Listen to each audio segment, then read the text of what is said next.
I sometimes feel like most games don't understand how important a good first impression is. Forza Horizon 4 does. The intro sequence has you racing a selection of powerful, exciting, and beautiful cars across the English countryside while the seasons change around you. It shows off the racing, the flashiness of the cars, the gorgeous visuals, and the gimmick of the changing seasons. Now, the landscape itself can be difficult to appreciate when most of it is whizzing by, but every now and then when the camera, the lighting, the soundtrack, and everything else clicked into place, even if just for a second, I was in awe of the artistry on offer. I savored such moments, and the more I played, the more they kept happening. I wonder if the difficulty adapts to how you're playing, because most races told a similar story. I would spend the majority of the race lagging behind and coming to grips with when to brake, drift, and when I could safely hammer the accelerator. The guide arrows are only that, a guide, and I found following their advice more difficult than I thought it would be. Eventually, around the last lap or two, I would start passing the cars that had always been in front of me.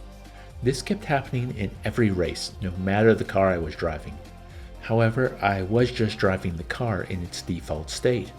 For racing enthusiasts, there's an option to fine-tune all the elements of the vehicle, and that might be one way to gain an advantage. Those who love to tinker with such settings would likely be turning off the guide arrows on the track to forge their own path to victory. Another feature I relied on heavily and was overjoyed to see in the game is the rewind mechanic. Miss a checkpoint, take a bad turn, crash your car? Just press the rewind button, back up time a little, and have a do-over. Back in my impressions video on the Disney Afternoon collection, I praised the rewind mechanic and mentioned how I'd love to see such a thing in every game. This is the last place I'd expect to find it, but boy was I happy it was there. I was struck by how different each of the cars I was behind the wheel of felt to drive. Often I would be thrown into a new car and have to race immediately, getting used to its particular quirks on the fly. By the time I was cross-country racing in a Bajabug, I'd begun to trust in the layout of the arrows to allow me to get to grips with the differences in turning, handling, grip, and acceleration with each new vehicle. Even still, buying my first dream car, a Pontiac Firebird, was a lesson in just how stiff some of these vehicles might be to take for a spin. I am in awe at the car store. The sheer variety of cars on offer and the different types is astounding. It feels like while certain cars might offer an easy path to victory, there's still going to be a lot of individualism in what any particular player chooses to buy and drive. As you finish more races, new challenges open up across the map. Yes, you can just drive around the countryside, but there's always a new item to cross off a checklist, and as the experience bars keep rising, leading to new horizons and a change of the seasons, the amount of new spots on the map keep growing. There's a nice amount of variety too. The final race before I finished my 2 hours was part of the stunt driving story. I just bought my Firebird and I got to drive to the filming location in it, listening to rock and roll while the sun was rising. Then the mission starts and I find myself zooming down a coastal road to a lighthouse in a 90-year-old racing car, listening to the bombast of classical music.